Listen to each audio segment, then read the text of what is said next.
आखिर ऐसा क्या हुआ कि अचानक मंच छोड़ के चली गई ममता बनर्जी? किसके शोर शराबे से तंग होकर ममता ने छोड़ी अपनी स्पीच? और कैसे बीजेपी और टीएमसी के कार्यकर्ता आपस में भिड़ गए? और क्या वाकई में ममता अब अमित शाह के खिलाफ केस दर्ज करा सकते हैं? दोस्तों, इस वक्त पश्चिम बंगाल की राजनीति काफी दिलचस्प मोड़ पे खड़ी है। एक तरफ जहां ममता बनर्जी को चुनाव में हराने के लिए बीजेपी तरह तरह के हथकंडे अपना रही है, दूसरी ओर बीजेपी ममता बनर्जी के प्रचार में रोड़े डालने से बाज नहीं आ रही है। दरअसल दूसरे चरण की वोटिंग से पहले जब मुख्यमंत्री ममता बनर्जी भवानीपुर पहुंची, तभी बीजेपी की तरफ से ऐसी बचकानी हरकत की गई कि ममता अचानक मंच पे भाषण देते देते रुक गई और फिर भड़क उठी और मंच छोड़ के ही चली गई। जिसके बाद टीएमसी और बीजेपी के कार्यकर्ताओं के बीच ऐसी भिड़त हुई कि बात हाथापाई तक पहुंच गई।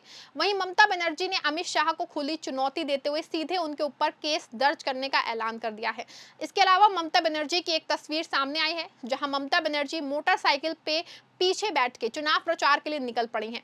तो कैसे बीजेपी और उसकी पूरी मशीनरी ममता बनर्जी की कुर्सी छीनने के लिए अलग अलग तरह के हथकंडे अपना रही है, और कैसे ममता बनर्जी बीजेपी द्वारा बिछाए गए कांटों के बीच से रास्ता ढूंढ के निकाल रहे हैं, और कैसे तेजस्वी यादव ममता बनर्जी का साथ देने के लिए बिहार से बंगाल पहुंच गए हैं, सब कुछ आपको बताएंगे अपनी इस रिपोर्ट में। नमस्कार, आप देखना शुरू कर चुके हैं 4 PM और मैं हूं आपके साथ सिमरन। दोस्तों, पश्चिम बंगाल की मुख्यमंत्री ममता बनर्जी को हराने के लिए मोदी शाह ने केंद्रीय मंत्रियों, मुख्यमंत्रियों, आरएसएस, ईडी, सीबीआई, चुनाव आयोग और गोदी मीडिया की पूरी फौज को मैदान में उतार दिया है।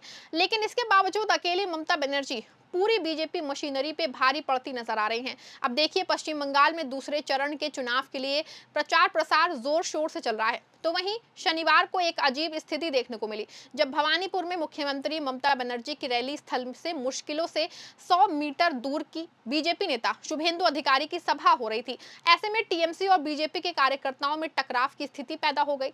इस दौरान सीएम ममता बनर्जी ने आरोप लगाया कि बीजेपी ने उनकी रैली में बाधा पैदा करने के लिए पास ही रैली आयोजित की और लाउड स्पीकर भी उनके मंच की ओर करा दिए ताकि उन्हें बोलने ना दिया जाए। ममता बनर्जी ने आरोप लगाया है कि बीजेपी ने उनके भाषण में बाधा डालने के लिए जोर से अपने लाउड स्पीकर बजाए, जिसके बाद उन्होंने झल्ला के अपना भाषण बीच में ही रोक दिया और वहां मौजूद लोगों से माफी मांग के चली गईं। সাধারণ মানুষ দেখতে পাচ্ছেন, I have taken all official permission. After that, you see the attitude, whatever they are doing forcefully to capture Bengal, this is wrong. If they do it in my constituency, I was not here about 1 month. I was in Bengal. I was contesting, I was campaigning for my 200 seats, and Abhishek also campaigning for about 100 seats out of 294. And if they behave like this, I am sorry.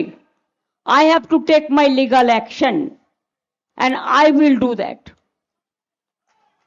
তাহলে বুঝতে পারছেন, পায়ে পা লাগিয়ে ঝগড়া করার, এই দেখুন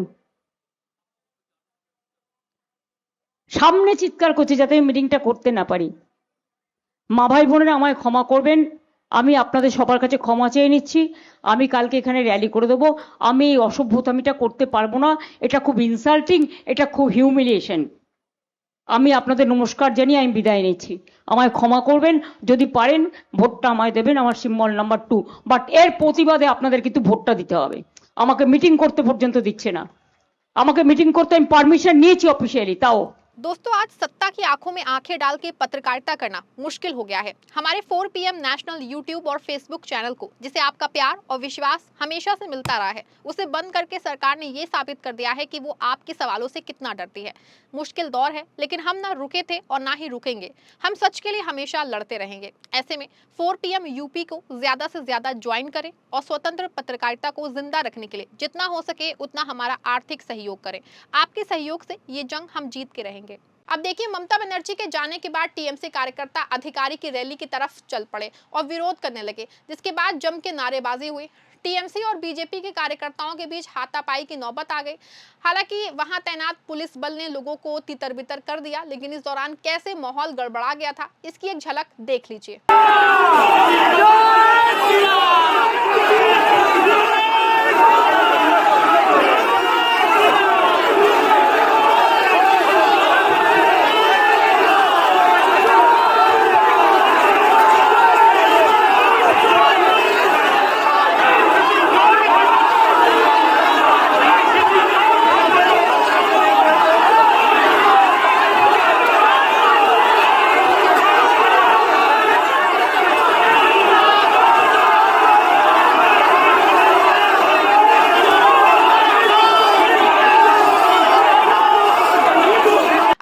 जिस तरह से जिस समय ये सब कुछ हंगामा चल रहा था उस समय तक शुभेंदु अधिकारी जनसभा में नहीं पहुंचे थे। ममता की वीडियो शेयर करते हुए बीजेपी के आईटी सेल के चीफ अमित मालवीय ने एक लिखा है पोस्ट कि ममता बनर्जी ने हार के डर से अपना आपा खो दिया। वहीं जब शुभेंदु अधिकारी से ममता के आरोपों को लेकर सवाल पूछा गया तो उन्होंने कहा कि ममता बनर्जी की रैली में जनता नहीं थी, इसीलिए ममता बनर्जी वहां से भाग गई और आरोप लगा रही है कि बीजेपी डिस्टर्ब करने की कोशिश कर रही है कैंपेन को। आदमी नहीं था, कुर्सी था, जनता नहीं था। कुर्सी था, स्टेज था, एलईडी लाइट था, 500 पुलिस था, 50 पत्रकार था, कैमरा था, जनता नहीं था, इसलिए भागी। आपको बता दें कि भवानीपुर सीट पे टीएमसी की मजबूत पकड़ मानी जाती है। इस सीट पे 2011 से ममता बनर्जी ने 3 बार जीत दर्ज की है। 29 अप्रैल को अन्य 141 सीटों के साथ भवानीपुर सीट पे भी मतदान होना है। पहले चरण में 152 सीटों पे मतदान हो चुका है। 4 मई को पश्चिम बंगाल के साथ ही 5 राज्यों के चुनाव परिणाम घोषित किए जाएंगे।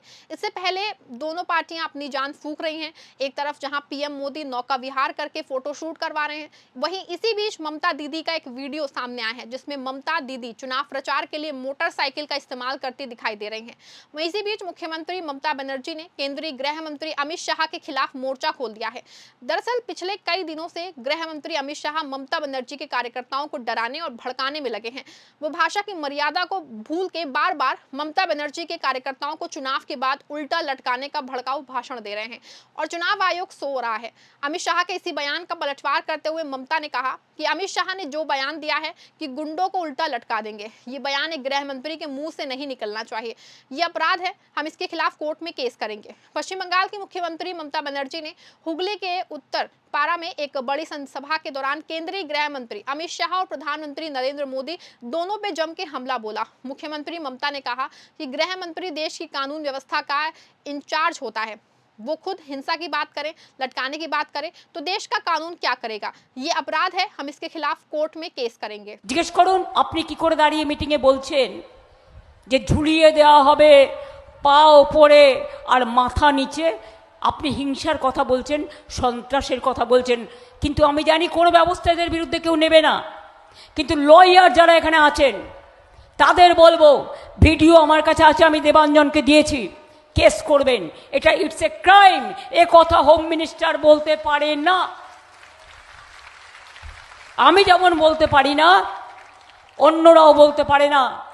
আইন সবার জন্য এক।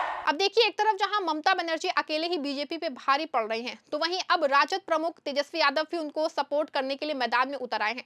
तेजस्वी यादव ने कोलकाता में ममता बनर्जी के समर्थन में जोरदार प्रचार किया और भरोसा जताया कि बंगाल में फिर से ममता बनर्जी की सरकार बनेगी। तेजस्वी यादव ने ममता बनर्जी को बंगाल की शेरनी बुलाते हुए क्या कुछ कहा, एक बार आप खुद ही सुनिए। दीदी शेरनी की तरह जो है लड़ाई लड़ने का काम कर रही है, जो लड़ता है वही जीतता है, चाहे कितना भी ताकत लगा ले मोदी जी, आपका बंगाल की धरती पर दाल गलने वाला। बीजेपी का मतलब ही है बड़का झूठा पार्टी। मोदी जी जो है वो झूठ बोलने के फैक्ट्री है, मोदी जी झूठ बोलने के मैन्युफैक्चरर है, मोदी जी झूठ बोलने के होलसेलर है, मोदी जी झूठ बोलने के डिस्ट्रीब्यूटर है। अभी झाल मुड़ी खा रहे, अब सत्तू को भूल गए जब बिहार में चुनाव खाते। हमने अमिताभ बच्चन को भी देखा है, शाहरुख खान को भी देखा है, रणवीर सिंह को भी देखा है, लेकिन मोदी जी जैसा बड़ा कलाकार एक्टर हमने नहीं देखा। गजब नौटंकी। आखिरकार पश्चिम बंगाल की सियासत इस वक्त बेहद गर्म मोड़ पे खड़ी नजर आ रही है, जहां एक तरफ ममता बनर्जी लगातार बीजेपी के हमलों का जवाब दे रही है, दूसरी तरफ मोदी शाह और पूरी बीजेपी मशीनरी भी कोई कोर कसर नहीं छोड़ रही है। भवानीपुर की घटना ने साफ कर दिया है कि चुनावी जंग अब सिर्फ भाषणों तक सीमित नहीं रही, बल्कि सड़कों पर टकराव की स्थिति बनती जा रही है। ममता का मंच छोड़ना और फिर बीजेपी पे सीधे आरोप लगाना इस बात का संकेत है कि आने वाले दिनों में राजनीतिक लड़ाई और तीखी होने वाली है। इस पूरे मामले को लेकर आप क्या सोचते हैं, आपकी क्या राय है, कमेंट में जरूर बताइएगा हमें, और वीडियो को लाइक और शेयर भी जरूर करिएगा।